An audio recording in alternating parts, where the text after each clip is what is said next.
கிறிஸ்துவுக்குள் பிரியமானவர்களே, கர்த்தரும் இரட்சகருமாய் இயேசு கிறிஸ்துவின் ஈடின் நாமத்தினாலே உங்கள் யாவருக்கும் என் அன்பின் வாழ்த்துக்களை தெரிவித்துக் கொள்கிறேன். தேவனார்களே அப்போ மினிஸ்ட்ரி சேனல் மூலியமாக உங்களோடு சந்திப்பதில் மிகுந்த மகிழ்ச்சிகிறேன். தினம்தோறும் அதிகாலைகளிலே பரிசுத்த வேதாந்தத்திலிருந்து ஒரு பகுதியை நாம் தியானித்து நம்முடைய குடும்ப பாதுகாப்பிற்காக நாம் ஜெபிக்கிறோம். இந்த நாளிலும் நாம் ஒரு பகுதியை தியானிப்போம். 91ஆம் சங்கீதம் 14-15 ஆகிய வசனங்களை வாசிக்கும்போது நம்முடைய வாழ்க்கையிலே நாம் எந்த சூழ்நிலையும் சரி, கர்த்தர் நம்ம குடும்பத்தை ஆசீர்வதிப்பார். அவன் என்னிடத்தில் வாஞ்சையாய் இருக்கிறபடியால் அவனை விடுவிப்பேன். என் நாமத்தை அவன் அறிந்திருக்கிறபடியால் அவனை உயர்ந்த அடைக்கலத்தில் வைப்பேன். அவன் என்னை நோக்கி கூப்பிடுவான், நான் அவனுக்கு மறு உத்தரவு அருளிச் செய்வேன். ஆபத்தில் நானே அவனோடு இருந்து அவனை தப்புவித்து அவனை கனப்படுத்துவேன். ஹல்லேலூயா. கிறிஸ்துவுக்குள் பிரியமானவர்களே, இந்த நாளிலும் அவன் என்னிடத்தில் வாஞ்சையாயிருக்கிறபடியால் ஒரு குடும்பத்தை தேவன் பல காரியங்களில் ஆசீர்வதிக்கிறார். நம்ம தேவன் மேலே எவ்வளவு தூரம் வாஞ்சையா இருக்கிறோம். அவன் என்னிடத்தில் வாஞ்சையா இருக்கிறபடியால். அதில் ஒரு சின்ன காரியம் நம்ம சொல்லலாம். காலைல தூங்கி எழுந்திரிச்சோடனே அதை தேடுறோம். அது ஒரு வாஞ்சை, அது ஒரு தாகம். அடுத்தாப்புல பகல் நேரத்திலே, இரவு நேரத்திலே, முழு நாள் கர்த்தர் மேலே வாஞ்சையா இருக்கிறோமா? அது நம்ம தான் கொஞ்சம் யோசித்து பார்க்கணும். ஏன்னா உலகத்துக்குள்ளே போனதுக்கப்புறம் பல காரியங்கள் இருக்குது. அந்த பல காரியங்களில் சிக்கப்பட்டு, அதுக்கப்புறம் சோதிக்கப்பட்டு, அதுக்கப்புறம் அதுக்கப்புறம் உபத்திரத்துக்குள்ளே போயிருந்தாங்க. 24 மணி நேரமும் தெளிந்த புத்தியோடு இருக்கும்போது பல மடங்கு ஆசீர்வதிப்பார். அவன் என்னிடத்தில் வாஞ்சை, முதல்ல வாஞ்சை இருக்கா? அதை நம்ம தான் கொஞ்சம் யோசித்து பார்க்கணும். ஏன்னா இப்போ கடைசி காலத்திலே வரக்கூடிய அடுத்த சந்ததி, இப்போ உள்ள சந்ததி நிறைய மூழ்கி போய் தான் கிடக்கு. எல்லாம் செல்ஃபோனில் மூழ்கி போய் கிடக்கு. அப்பேற்பட்ட ஒரு காலம்தான் ஓடிட்டுருக்கு. கர்த்தர் மேலே வாஞ்சை, அவன் என்னிடத்தில் வாஞ்சையாக இருக்கிறபடியால். அப்போ முதல் ஸ்டேஜ் என்னென்னா வாஞ்சை. அதை நம்ம யோசித்து பார்க்கலாம். அடுத்தாப்புல 2வது காரியம், அவனை விடுவிப்பேன் என்று முடிச்சார். ஒரு மனுஷன் கர்த்தர் மேலே வாஞ்சையாக இருந்தால் அவனை விடுவிப்பேன். அது எந்த மாதிரி சொல்லினாலும் சரி, எவ்வளோ பெரிய பிரச்சனையாக இருந்தாலும் சரி, அவருடைய சமூகத்தில் போய் கண்ணீரோடு கதறி ஜெபிக்கும்போது கண்டிப்பாக அந்த குடும்பத்தை விடுவிப்பார், விடுதலை செய்து ஆசீர்வதிப்பார். பல சூழ்நிலையிலே ஹாஸ்பிட்டல்லேருந்து ஜெபம் பண்ணுவாங்க. சில குடும்பத்திலே கணவருக்காக ஜெபிப்பாங்க, பிள்ளைகளுக்காக ஜெபிப்பாங்க, பல சூழ்நிலை ஜெபிப்பாங்க. நிறைய குடும்பத்தில் உடனே ரிசல்ட் வரும். ஹாஸ்பிட்டலும் ஜெபம் பண்ணியிருப்பாங்க, டாக்டர் சொல்லியிருப்பாங்க சரியாயிட்டு வீட்டுக்கு கொண்டு போகலாம் அப்படிம்பாங்க. ஆனால் அதே டாக்டர் தான் அதுக்கு முன்பாக சொல்லியிருப்பாங்க, இனிமேல் அவ்வளோதான், பிழைக்க மாட்டாங்க அப்படின்னு இருப்பாங்க. கர்த்தரை நோக்கி தாகத்தோடு வாஞ்சையோடு கண்ணீரோடு இரவும் பகலுமாக பரலோகத்தை தட்டியிருப்பாங்க. என் குடும்பத்துக்கு ஒரு விடுதலை வேணும், வியாதியில் இருக்காங்க சுகம் வேணும்னு சொல்லி கண்ணீரோடு ஜெபம் பண்ணியிருப்பாங்க, தாகத்தோடு ஜெபம் பண்ணியிருப்பாங்க. சில குடும்பத்துலலாம் குடும்பம் ரட்சிக்கப்படும் சொல்லி தேவனை நோக்கி மன்றாடி ஜெபிப்பாங்க. அந்த குடும்பத்தை கர்த்தர் மீட்டெடுப்பார். அதில் எக்ஸாம்பிளுக்கு சொல்லணும் அப்படின்னா, நான் ஒரு பாவி, என் வாழ்க்கையில் இயேசு எப்படிப்பட்டவர் எனக்கு தெரியாது. என் மனைவி இரவும் பகலுமாக கண்ணீரோடு ஜெபிக்க ஆரம்பித்தாள். நான் மாந்திரியத்திலே மனுஷனை நம்பி பணம் கொடுத்து, விக்கிரத்துக்கு பணம் கொடுத்து வராமல் இருந்துச்சு. ஒரு மனுஷன்ட்ட 13 லட்சம் கொடுத்து வரல. நான் வியாபாரத்தில் கஷ்டப்பட்டாள். ஆனால் மனைவி உத்தரவாக எடுத்து ஜெபித்தா. கர்த்தருடைய கிருபையினால் என்னை மீட்டெடுத்தார். அபிஷேகம் பண்ணி இன்றைக்கு முன்பாக நிப்பாட்டிருக்கிற காரணம் என்ன? அவன் என்னிடத்தில் வாஞ்சையாயிருக்கிறபடியால் அவனை விடுவிப்பேன். அப்போ குடும்பத்திலே ஒரு தாயார் ஜெபம் பண்ணும்போது அந்த குடும்ப தலைவர் ரட்சிக்கப்படுவாங்க, பிள்ளைகள் ரட்சிக்கப்படுவாங்க, ஒரு குடும்பம் ரட்சிக்கப்படும். அதுக்கு தான் நான் எண்ணி சொன்னேன். என் குடும்பத்தில் ஜெபிக்கும்போது கர்த்தர் என்னை சந்தித்தார். என் மனைவி ஜெபிக்கும்போது என்னை சந்தித்தார். காரணம் என்ன? வாஞ்சையோடு தாகத்தோடு அவன் என்னிடத்தில் வாஞ்சையாயிருக்கிறபடியால் அவனை விடுவிப்பேன். அப்ப எந்த மாதிரி சூழ்நிலை, நம்ம எந்த மாதிரி சூழ்நிலை காலையில் தேவனை தேடுறோம்? எல்லாமே பரலோக தேவனுக்கு தெரியும். சில குடும்பத்திலாம் யோசிப்பாங்க, பிரதர் முடியல பிரதர், நிறைய பிரச்சனை. ஆனால் யாரை நோக்கி நம்ம தேடுறோம்? செல்ஃபோனில் மனுஷனை தேடுறோமா? இல்லை எங்கேயாவது போய் நம்ம நிற்கிறோமா? இல்லை எல்லாத்தையும் தள்ளி வச்சுட்டு தேவனுடைய சமூகத்திலே காத்திருந்து, என் பிரச்சனை இதுதான்ப்பா, என் குடும்ப சூழ்நிலை இதுதான்ப்பா, என் வாழ்க்கை இப்படி தான்ப்பா போயிட்டுருக்கு, நான் இவ்வளவு பாடில் தான்ப்பா போயிட்டுருக்கேன். சில குடும்பத்தில் கர்த்தரை பின்பற்ற ஆரம்பிச்சதுக்கப்புறம் அவனோட வாழ்க்கை ஃபுல்லாகவே பாடுகளாக மாறி இருக்கும். ஏன்னா குடும்பத்திலே இயேசு கிறிஸ்துவை ஏற்றுக்கொண்ட பின்பாக அந்த குடும்பத்தில் எல்லாரும் அவங்கள ஒதுக்கி வச்சிருப்பாங்க, வெளியே தெரியாது. ஆனால் அவங்க அந்தரங்கத்தில் கண்ணீரோடு வாஞ்சையோடு தேவனை நோக்கி மன்றாடி கதறி, ஐயோ என் குடும்பம் ரட்சிக்கப்படணும்னு சொல்லி திறப்புல நிற்பாங்க. அந்த சூழ்நிலை அது அவங்களுக்கு மட்டும்தான் தெரியும். ஆனால் அவங்க மட்டும்தான் ரட்சிக்கப்பட்டிருப்பாங்க. என்கிட்ட ஒரு வாலிப பிள்ளை ஜெபிக்க வரும்போது சொன்னா, அண்ணே உங்கள் செய்தி நான் கேட்பேன், எனக்கு ரொம்ப பிடிக்கும், எங்கேருந்துமா கேட்பேன், நான் பாத்ரூமில் இருக்கும்போது மட்டும்தான் கேட்க முடியும்னே, எங்கள் வீட்டில் பைபிள் வைக்க விட மாட்டாங்க, கிழிச்சு போட்டுருவாங்கண்ணே, எங்கள் வீட்டில் பைபிள் இல்லை, எனக்கு ஜெபம் பண்ணணும்னு சொல்லி ரொம்ப ஆசையாக இருக்கும், நான் பாத்ரூமில் தானே முழங்கால் போட்டு நான் ஜெபம் பண்ணிகிட்ருக்கேன், எனக்கு ஜெபம் பண்ண வேறு இடம் இல்லைண்ணே, நான் வீட்டில் தான் இருக்கேனே, நான் காலேஜெலாம் படித்து முடிச்சிட்டேனே, இன்னும் திருமணம் முடியலண்ணே, வீட்டில் தான் இருக்கிறேனே, ஆனால் ஒன்றும் செய்ய முடியலண்ணே, ஆனால் வாஞ்சையோடு குடும்பத்துக்காக ஜெபம் பண்ணிட்டு இருக்கிறேனே, எனக்காக ஜெபம் பண்ண, என் குடும்பம் ரட்சிக்கப்படும் சொல்லி சொன்னாங்க. ஒரு வாலிப பிள்ளை தான். அப்போ எத்தனை குடும்பத்தில் எத்தனை சூழ்நிலையில் தேவனை நோக்கி மன்றாடி கதறி ஜெபிக்கிறாங்க. யோசித்து பாருங்களேன்.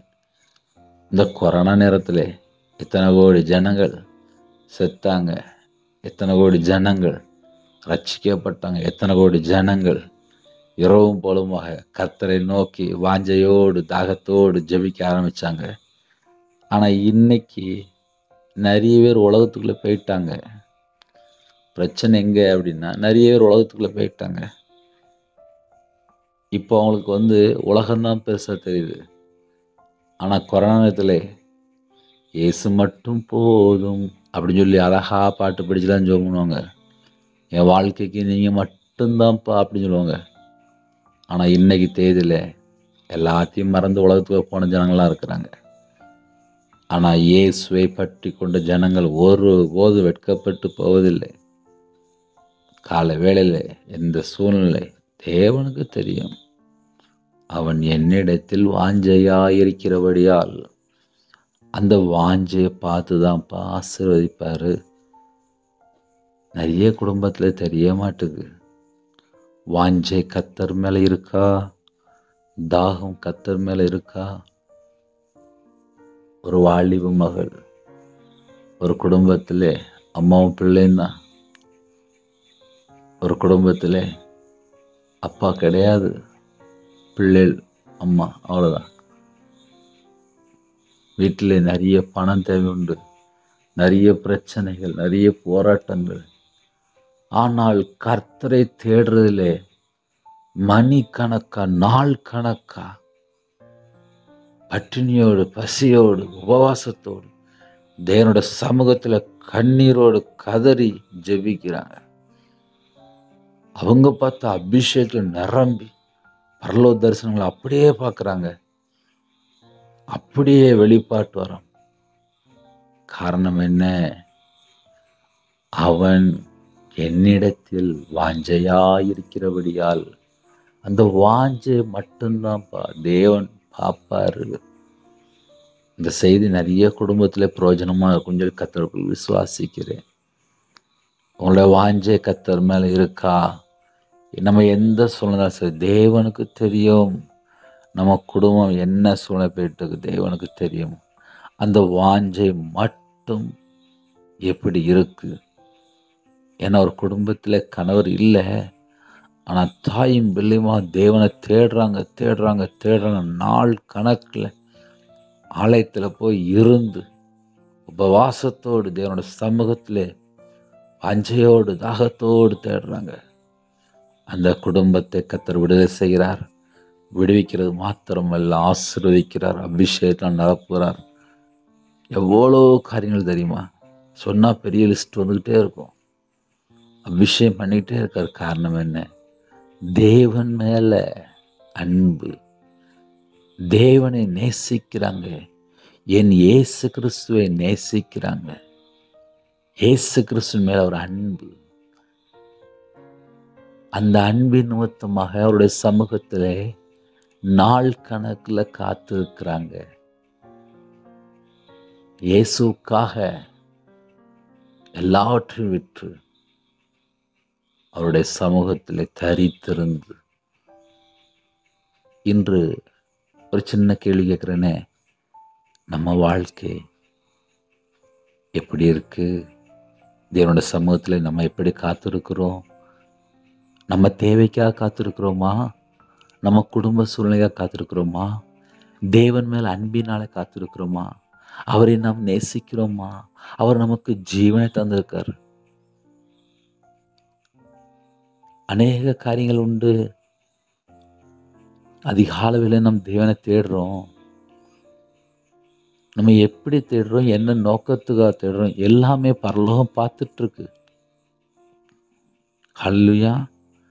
அதனால காலையில் யாரெல்லாம் தேவனை தேடுறீங்களோ, உங்களுடைய வாஞ்சையை தேவன் பார்க்கிறார். அந்த வாஞ்சையை பார்த்து விடுதலை செய்கிறார். என் நாமத்தை அவன் அறிந்திருக்கிறபடியால். இந்த 2 வசனமே அவன் அவன் அப்படின்னு சொல்லி நிறைய நேரத்தில் வருது. நல்லா கவனிச்சு பாருங்க, தெரியும். என் நாமத்தை அவன் அறிந்திருக்கிறபடியால் அவனை உயர்ந்த அடைக்கலத்தில் வைப்பேன். அவருடைய வார்த்தை, அவருடைய நாமத்தை அறிந்திருக்கிறபடியால் உயர்ந்த அடைக்கலம். நிறைய குடும்பத்தை நான் அப்படி சொல்ல முடியும். என் வாழ்க்கையில நான் கர்த்தரை விட்டு தள்ளி போன ஒரு பாவி. இரவும் போலுமா கையில் பைபிள் எடுத்து வாசிக்க ஆரம்பித்தேன். என்னோட சமூகத்தில் கண்ணீரோடு ஜெபம் பண்ண ஆரம்பித்தேன். இயேசு கிறிஸ்துவை உண்மையாக தேட ஆரம்பித்தேன். காசுக்காகவோ பணத்துக்காகவோ தேடலை. அப்பா, எனக்கு தெரியாதுப்பா, என்னை மன்னிச்சிருங்கப்பா, நான் இஷ்டம் போல் வாழ்ந்துட்டேன்ப்பா அப்படின்னு சொல்லி அவருடைய சமூகத்தில் இரவும் போலுமா தேவனோட சமூகத்தில் காத்திருந்து பைபிள் வாசித்து ஜெபம் பண்ணி எனக்கு எப்படிலாம் தேவன் சொல்லி கொடுக்குறாரோ அதே போல் தேட ஆரம்பித்தேன். ஏன்னா ஒவ்வொரு குடும்பத்தில் ஒவ்வொரு சூழ்நிலையை தேவன் ஒவ்வொரு விதமாக தேடுவாங்க. சில குடும்பத்தில் 1000 ஸ்தோத்திர பலி செலுத்தி அவருடைய சமூகத்தில் காத்திருந்து ஜெபிப்பாங்க. சில குடும்பத்தில் நல்ல பாட்டை பிடிச்சி ஜெபம் பண்ணி தேவனை ஆராதனை செய்து உண்மையாக தொழுது கொள்வாங்க. சில குடும்பத்தில் மணிக்கணக்காக பைபிள் வாசிப்பாங்க. சில குடும்பத்தில் அவருடைய சமூகத்தில் போய் காத்திருப்பாங்க.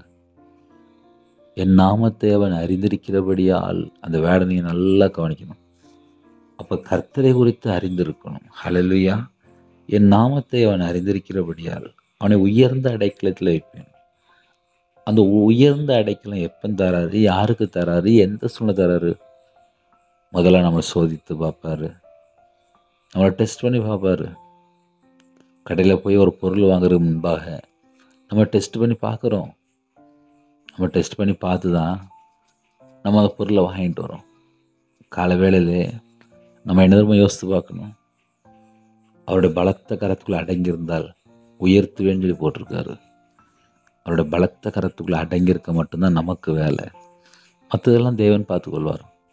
அதனால் காலவேளை யாரெல்லாம் இணைந்திருக்கிறீங்களோ அவருடைய பலத்த கரத்துக்குள்ள நம்ம அடங்கியிருப்போம். நம்மளை கண்டிப்பாக உயர்த்துவார். என் நாமத்தை அவன் அறிந்திருக்கிறபடியால் உயர்ந்த அடைக்கலம். அந்த உயர்ந்த அடைக்கலம் எப்போ தராரு?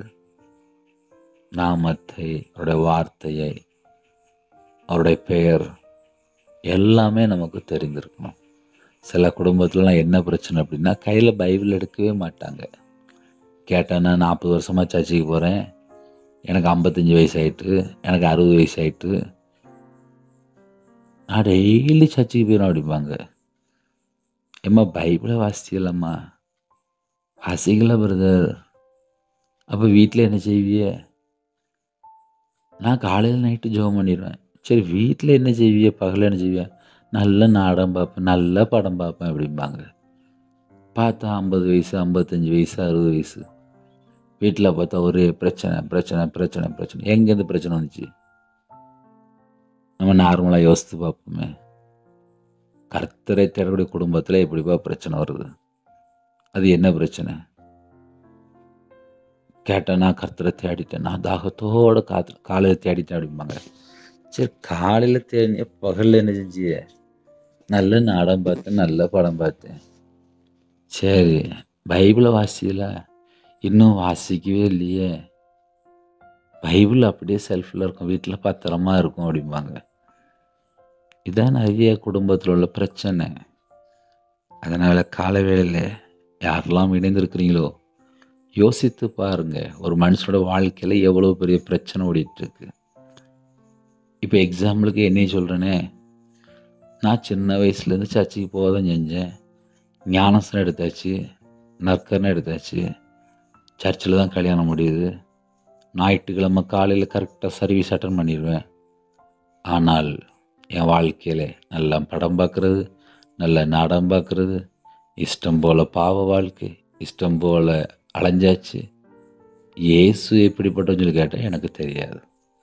ஆனால் நான் கிறிஸ்டியன். ஆனால் கையில் பைபிள் எடுத்து வாசிக்க மாட்டேன். என்னையை பார்த்தா கண்டுபிடிக்க முடியாது. ரட்சிக்கப்பட்ட அனுபவம் கிடையாது. பரிசுத்த ஆவியானவரை பெற்றுக்கொண்ட அனுபவம் கிடையாது.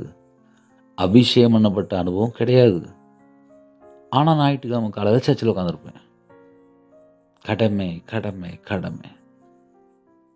இயேசு எப்படிப்பட்டவன்னு கேட்டால் தெரியாது.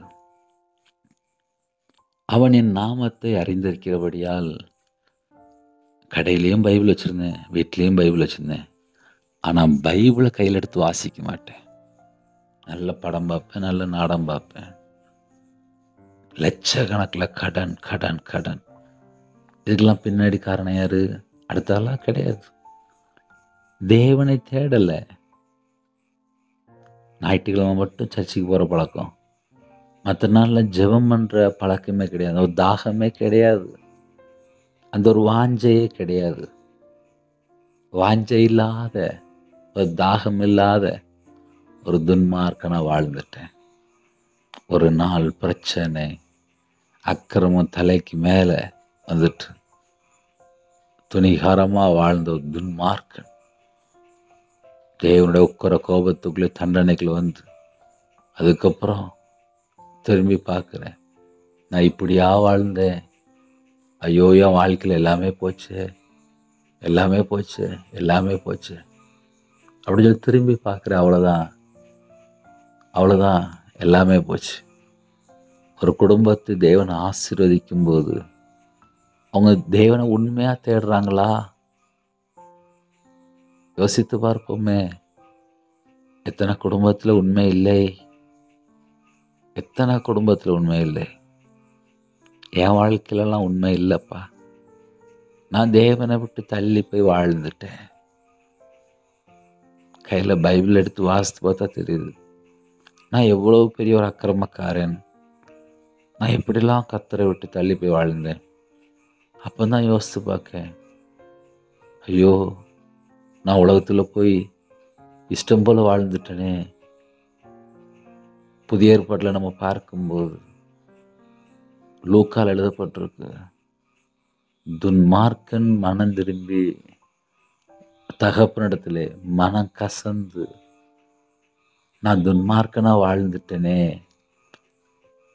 நான் துன்மார்க்கனா வாழ்ந்துட்டேனே அப்படின்னு சொல்லி ஒரு தெளிந்த புத்தி அதுக்கப்புறம் தான் வருது. எல்லாம் அழிஞ்சு போனக்கப்புறம் தான் வருது.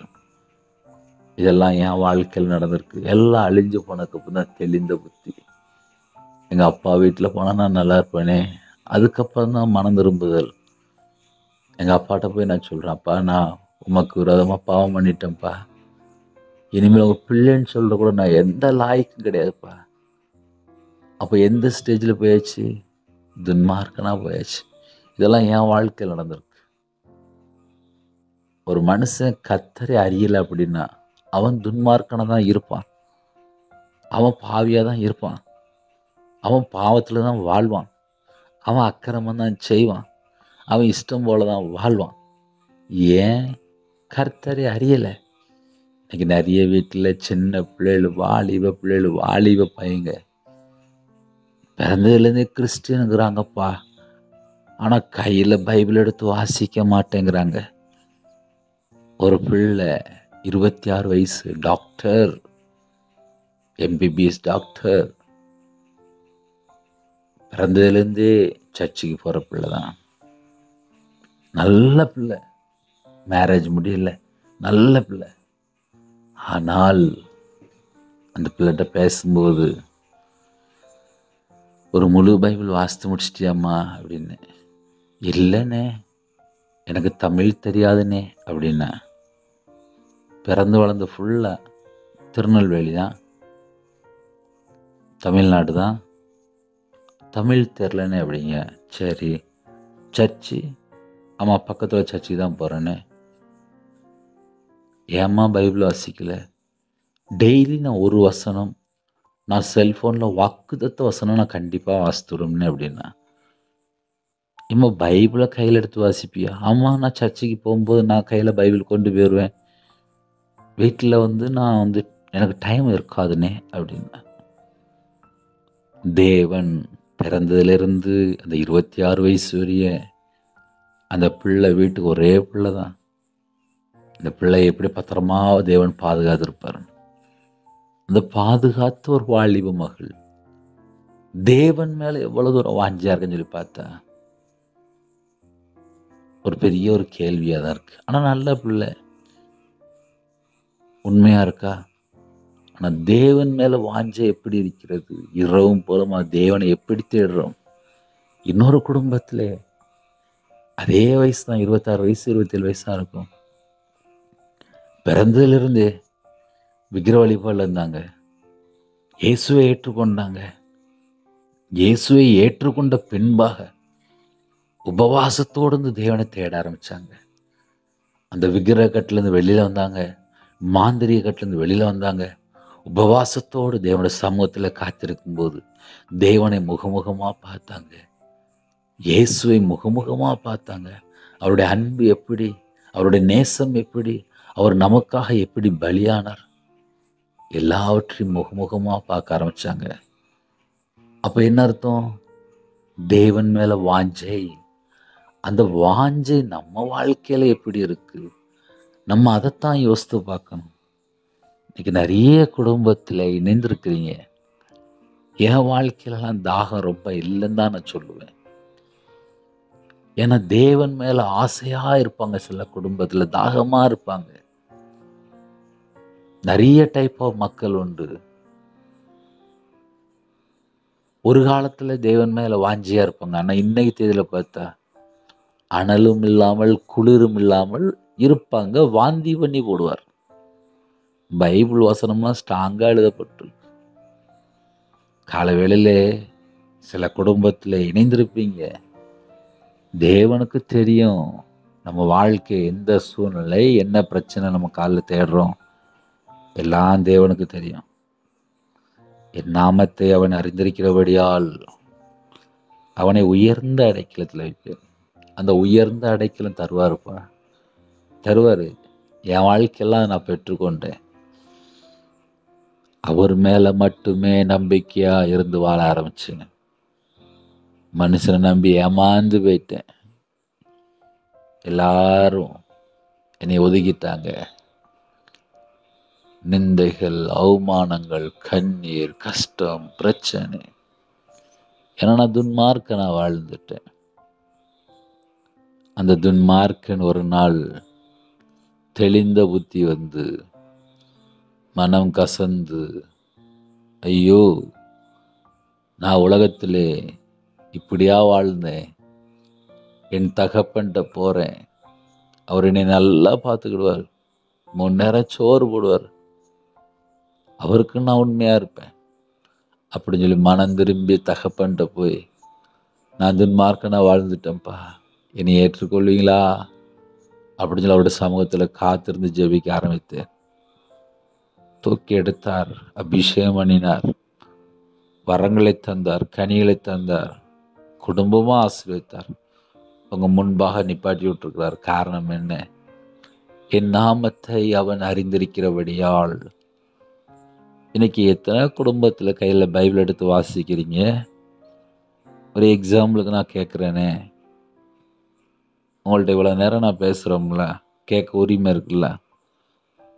என் வாழ்க்கையிலே நான் பைபிள் வாசிக்காம தான் நான் வம்பா போனேன். நான் 11 வயசில் நான் வேலைக்கு போயிட்டேன். 6ஆம் கிளாஸ் போயிருந்தேன், அவ்வளோதான்.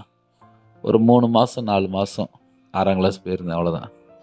பாதியிலே என்னை கூட்டு போயிட்டாங்க. என் வாழ்க்கை 6ஆம் கிளாஸ் பாதியிலேயே முடிஞ்சிட்டு. படிப்பு கிடையாது, வேலை வேலை வேலை வேலை. உலகத்தில் சராசரி மனுஷனாக வாழ ஆரம்பித்தேன், அவ்வளோதான் எனக்கு தெரியும். கையில் பைபிள் எடுத்து வாசித்து பார்த்தா எவ்வளோ சட்டம் எழுதி வச்சிருக்காரு. ஆனால் அவர்கிட்ட யாரெல்லாம் அன்பாக இருக்கிறாங்களோ, அவரை யாரெல்லாம் நேசிக்கிறாங்களோ எல்லாவற்றையும் தராருப்பா. ஒரு மனுஷன் இயேசுவை நேசிக்கும் போது, அவர்கிட்ட அன்பாக இருக்கும்போது எல்லாம் தராரு. இது என் வாழ்க்கையில் நான் பார்த்தேன். சொன்னால் புரியாது, அனுபவிச்சாதான் புரியும். அவர் மேலே ஒரு அன்பு, அவர் மேலே ஒரு பாசம். அவருடைய சமூகத்தில் காத்திருந்து, பைபிளில் இப்படிலாம் எழுதியிருக்கேன், அப்போ நான் இப்படிலாம் வாழ்ந்துட்டேனே, அப்போ நான் இவ்வளோ துன்மார்க்கனா, நான் இப்படியா வாழ்ந்தேன், என் வாழ்க்கை இப்படியா இருக்கு அப்படின்னு சொல்லி யோசித்து பார்க்கும்போது கண்ணிலேருந்து கண்ணீராக வடிய ஆரம்பிச்சிடும். என்னை தேடி வந்தார், என்னை சந்தித்தார், என்னை மீட்டெடுக்கிறார். உங்க வாழ்க்கையிலே தேவனை தேடக்கூடிய நேரம் எவ்வளோ நேரம் இருக்கு? எந்த அளவுக்கு நம்ம ஆழமா தேடுறோம்? என்ன நோக்கத்துக்காக தேடுறோம்? என்ன காரியத்துக்காக நம்ம தேவனை தேடுறோம்? அவன் என்னிடத்தில் வாஞ்சையா இருக்கிறபடியால்.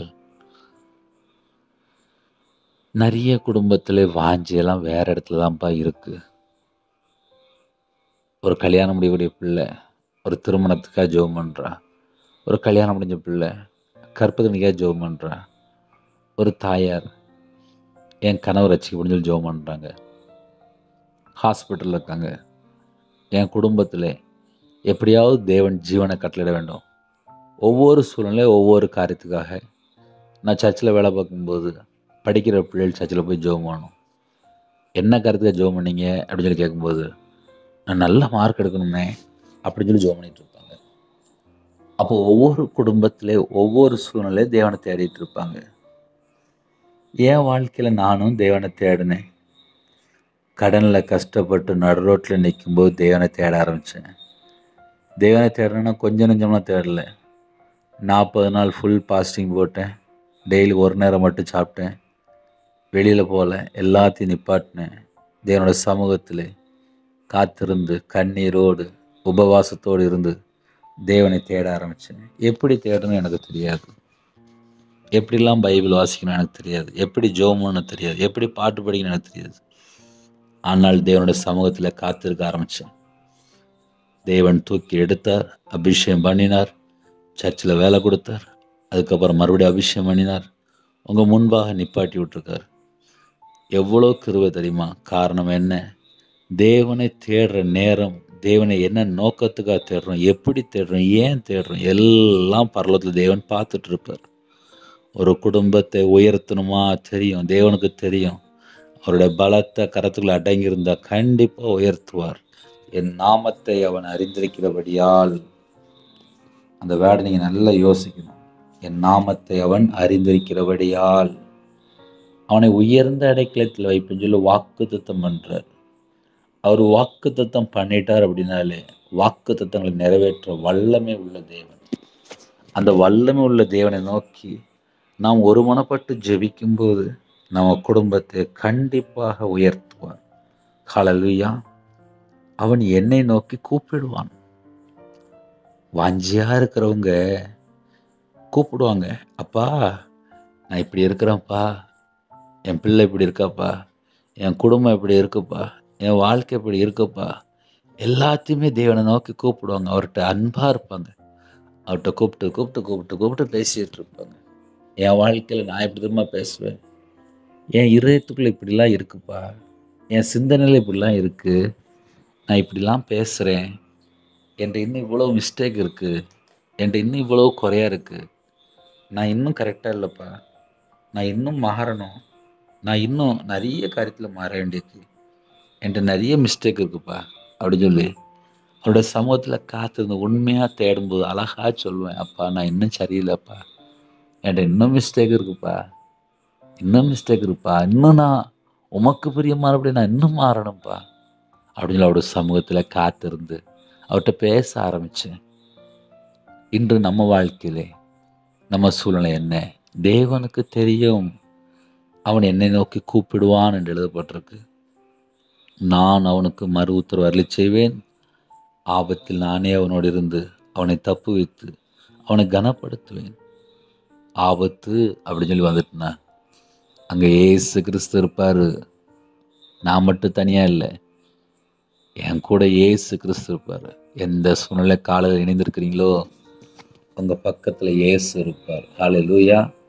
ஆபத்தில் நானே அவனோடு இருந்து அவனை தப்புவித்து அவனோடு இருந்து என்று எழுதப்பட்டிருக்கு. யோசேப்போட கர்த்தர் கூட இருந்தார். யோசேப்போட கர்த்தர் கூட இருந்தார். ஆபத்து வந்துச்சு, சிறையிருப்பு வந்துச்சு, ஆனால் யோசேப்போட கர்த்தர் இருந்தார். உயர்த்தினார், பல மடங்கு உயர்த்தினார் யோசேப்பை. ஒரு பாடு வருதா, ஒரு சிறையிருப்பு வருதா, ஒரு உபத்திரம் வருதா, அதுக்கு பின்பாக ஒரு மேன்மை உண்டு, ஒரு உயர்வு உண்டு. யோசேப்பினுடைய வாழ்க்கையில் அழகா வாசித்து அறிந்து கொள்ள முடியும். நம்ம வாழ்க்கையில் ஒரு உயர்வு வருதா, அதுக்கு முன்பாக ஒரு பாடு இருந்திருக்கும், ஒரு பிரச்சனை இருந்திருக்கும், ஒரு பாடுகள் வழியாக தான் நம்ம கடந்து போயிருப்போம். அதுக்கு பின்பாக ஒரு பெரிய மேன்மை உண்டு. ஹல்லேலூயா. ஆபத்தில் நானே அவனோடு இருந்து, இயேசு கிறிஸ்து என் கூட இருக்கும்போது எவ்வளவு பெரிய பிரச்சனை இருந்தாலும் சரி அவனை தப்புவித்து என்று எழுதப்பட்டிருக்கு. அவனை தப்புவித்து அவனை கனப்படுத்துவேன். தப்புவிக்கிற தேவன், கனப்படுத்துகிற தேவன், நம்ம கூட இருக்கிற தேவன், நம்ம மேல அன்பா இருக்கார். அவருடைய சமூகத்தில் அர்ப்பணிப்போம். ஒரு சின்ன ஜெபம் தான் பண்ண போகிறோம். அதுக்கப்புறம் நீங்கள் தனி ஜெபம் பண்ணணும். ஹல்லேலூயா. அதில் கடைசி வசனத்திலே நீடித்த நாட்களால் அவனை திருப்தியாக்கி என் ரட்சிப்பை அவனுக்கு காண்பிப்பேன் அப்படின்னு சொல்லி வாக்குத்தத்தம் பண்ணி தான் முடிக்கிறாரு. அதனால் நம்ம வாழ்க்கையில் நம்ம என்ன சூழ்நிலை அது தேவனுக்கு தெரியும். நம்ம அவருடைய சமூகத்தில் அர்ப்பணிப்போம். நீடித்த நாட்களால் அவனை திருப்தியாக்கி என்று எழுதப்பட்டிருக்கு. அப்போ தேவனுடைய சமூகத்தில் யாரெல்லாம் வாஞ்சியோடு இருக்கிறீங்களோ திருப்தியாக்கி ரட்சிப்பை அவனுக்கு காண்பிப்பேன். திருப்தி அப்படின்னாலே எல்லாம் உள்ள வந்துட்டு சகலமும் ஆவிக்குரிய ஆசீர்வாதமா, அபிஷேகமா, கனிகளா, வரங்களா எல்லாம் தருவார். பூமிக்குரிய ஆசீர்வாதமா தருவார். பிரச்சனை இருக்கிறீங்களா மாற்றி தருவார். திருப்தியாக்கி எந்தெந்த சூழ்நிலைகளும் எல்லாவற்றையும் வெளியில கொண்டு வருவார். நீடித்த நாட்களால், அந்த வேர்டு நீங்க யோசிக்கணும். நீடித்த நாட்களால் அவனை திருப்தியாக்கி, ஒரு நாள்ல 2 நாள்ல, நீடித்த நாட்களால். அப்ப நம்ம சூழ்நிலை என்ன, நம்ம என்ன சூழ்நிலை இருக்கிறோம் அது தேவனுக்கு தெரியும். என் ரட்சிப்பை அவனுக்கு காண்பிப்பேன் என்று முடிச்சுட்டு இந்த நாளுக்காக ஜெபிக்க போயிடும். ஒரு சின்ன ஜெபம் பண்ணுமா? கண்களை மூடி நாம் ஜெபம் செய்வோம். அன்பின் கர்த்தாவே, உம்மை நன்றியோடு துதிக்கிறோம்ப்பா. புதிய நாளுக்கான கிருபைக்கான நன்றி. 1000 மடங்கு உமக்கு நன்றி செலுத்துகிறோம். இந்த நாளிலும் எங்களோட நீங்கள் பேசின ஒவ்வொரு வார்த்தைக்காக உமக்கு நன்றி செலுத்துகிறோம். புதிய நாளில் இணைந்திருக்கிற எல்லா குடும்பத்தையும் உங்களுடைய திரு கரத்துக்குள் அர்ப்பணிக்கிறோம். கர்த்தர் கரந்தொட்டு உங்கள் பிள்ளைகளை ஆசிரியங்க. உங்கள் கிருபினால் நிரப்புங்க, உங்களுடைய பிரசனத்தால் நிரப்புங்க, உங்களுடைய வல்லமையினால் நிரப்புங்க, அக்னினால் நிரப்புங்க, ஜெப அபிஷேகத்தால் நிரப்புங்க, தியானிக்கிற அபிஷேகம் நிரப்புங்க, சத்துருக்குள்ள அபிஷேகம் நிரப்புங்க. உணர்வுள்ள ஆவியை தாங்க, ரட்சிக்கப்பட்ட அனுபவத்துக்குள்ள எல்லா குடும்பமும் வர வேண்டும். புது இதயத்தை தாங்க, கல்லான இதயத்தை எடுத்து போட்டுருங்க, சதையான இதயத்தை தாங்க. உங்களுடைய நல்ல ஆவியை தாங்க. உமக்கு நாங்கள் உண்மையாக இருக்கணும். உலகத்துவத்தை வேஷம் தெரியக்கூடாது. பரலோகத்தில் தேவன் எங்கள் மேலே எவ்வளோ அன்பாக இருக்கிறீங்க. எங்களுக்காக சொந்த குமாரனை தந்து எங்கள் மேலே எவ்வளோ அன்பாக இருக்கிறீங்க. எங்கள் மேலே அன்பாக இருக்கிறதுனால தான் நாங்கள் இன்னும் உயிரோட இருக்கிறோம். அதை நாங்கள் புரிந்து கொண்டு உணர்ந்து மனம் திரும்பி வாழ, ஒரு கனியுள்ள ஒரு வாழ்க்கை வாழ கர்த்தர் கிருபை தாங்க. ஜெபிக்கிற எல்லா குடும்பத்தையும் கர்த்தர் ஆசிரியங்க. இந்த நாளில் பலகணிகளை திறந்து ஆசிரியங்க, பண்டக சாலை திறந்து ஆசிரியங்க. ஜெபிக்கிற ஒவ்வொரு குடும்பத்தையும் ஆசிரியங்க. இவ்வளோ நேரம் பொறுமையோடு செய்தி கேட்டாங்க. அந்த குடும்பத்தை 1000 மடங்கு ஆசிரியங்க. கர்த்தரா இயேசு நாமம் மட்டும் மேம்படட்டும். அப்பிரயோஜனமான ஊழியக்காரன்ப்பா, என்னுடைய குறைகள், குற்றங்கள், வீண் வார்த்தைகள் எல்லாவற்றையும் மன்னிச்சிருங்க.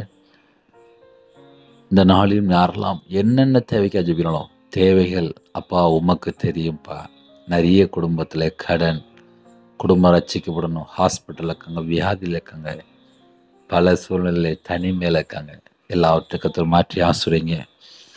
பிறந்தநாள் கொண்டாடுறாங்க, திருமணம் கொண்டாடுறாங்க. பிள்ளைகளுடைய சிரசின் மேலே உங்கள் கரத்தை வைத்து ஆசிரியங்க. கற்பத்துணியாக ஜெபிக்கிறாங்க, கர்த்தர் ஆசிரியங்க. மாசமாக இருக்காங்க, தாயம்பிள்ளையும் ஆசிரியத்தை கிருபைக்காக நன்றி. டெலிவரி போடுறாங்க, பரம வைத்தியர் கூட இருங்க. பிள்ளைகளோட வாழ்க்கையிலே வயசு அதிகமாகிட்டு போகுது, எல்லா தடைகளும் நீக்கி ஆசிரியங்க. திருமணம் முடிந்ததுக்கப்புறம் நிறைய குழப்பங்கள், அந்த குழப்பத்துக்கெல்லாம் ஒரு முடிவு கொண்டு வாங்கப்பா. எல்லா குடும்பம் ரட்சிக்கப்படட்டும். காலை வெளியில் டியூட்டிக்கு போகிறாங்க, வெளியில் போகிறாங்க, வேலைக்கு போகிறாங்க, ஹாஸ்பிட்டல் போகிறாங்க, எத்தனையோ இடத்துல வேலை பார்க்குறாங்க. காலை வேலையில் படிக்கிற பிள்ளைகள் ஜெபிக்கிறாங்க, டிரைவிங் லைனில் போகிறாங்க. எல்லா தேசத்தில் ஜனங்களையும் உங்களுடைய கரத்தில் அர்ப்பணிக்கிறோம். எங்களுக்கு கர்த்தர் போது உமக்கு பிரியமானபடி நாங்கள் வாழ வேண்டும். உம்முடைய கரத்திலே ஒவ்வொரு ஆத்துமாக்களையும் அர்ப்பணிக்கிறோம். இந்த நாளை ஆசீர்வதித்தாங்க. எல்லா குடும்பம் ரட்சிக்கப்பட வேண்டும். மனம் திரும்பி கனி உள்ள ஒரு வாழ்க்கை வாழ வேண்டும். மிகுந்த கனி கொடுக்குற பிள்ளைகளாக மாற வேண்டும். இந்த நாளையும் தேவ சித்தத்துக்குள்ள எங்களை அர்ப்பணிக்கிறோம். இந்த நாளை எங்களுக்கு ஆசீர்வதித்தாங்க. எல்லா குடும்பமும் பள்ளிகி பெருக உம்முடைய கரத்தில் அர்ப்பணிக்கிறோம். வானத்துக்கும் பூமிக்கும் சகல அதிகாரம் உள்ள கர்த்தராகிய நாமத்துக்குள்ள அர்ப்பணிக்கிறோம். எல்லா குடும்பத்தையும் கர்த்தர் பொறுப்படுத்துவாங்க. எல்லா குடும்பத்தில் தடையெல்லாம் விலக்கி அவனுடைய மன விருப்பத்தை நிறைவேற்றுங்க. இந்த நாளிலும் என்னென்ன தேவைகள் இருக்காங்களோ எல்லா தேவைகளெல்லாம் கர்த்தர் சந்திங்க. உங்கள் கரத்தில் அர்ப்பணிக்கிறோம். கர்த்தர் பொறுப்படுத்துங்க. துதிகன மகிமையெல்லாம் ஒவ்வொருவருக்கு செலுத்துகிறோம். இயேசு கிறிஸ்துவின் பிதாவே, ஆமென். தேவனுக்கே மகிமையுண்டதாக. கர்த்தர் தாமே உங்களை உங்கள் குடும்பத்தின் சகல காலத்தையும் சம்பூர்ணமாக திருப்தியாக கர்த்தர் கொடுத்து ஆசீர்வதிப்பாராக, ஆமென். கர்த்தராகிய இயேசுவின் கிருபையும் பிதாவாகி தேவனுடைய அன்பும் பரிசுத்தனுடைய ஐக்கியமும் இப்பொழுதும் எப்பொழுது சதா காலங்களிலும் நம்ம அன்பு கொடுப்பதாக, ஆமென். கிறிஸ்துவின் பிரியமானவர்களே, அதிகாலையில் சின்ன ஜெபம் தான் பண்ணியிருக்கோம். தனியாக ஜெபம் பண்ணுங்க, குடும்ப ஜெபம் பண்ணுங்க. கர்த்தர் பாதுகாத்துள்ளவர். எங்களுடைய ஊழியர்களுக்காக தொடர்ந்து ஜெபித்துள்ளுங்கள். கர்த்தர் உங்களையும் உங்கள் குடும்பத்தையும் உங்கள் வம்சத்தையும் சகல காலத்திலும் ஆசீர்வதிப்பாராக, ஆமென். God bless you.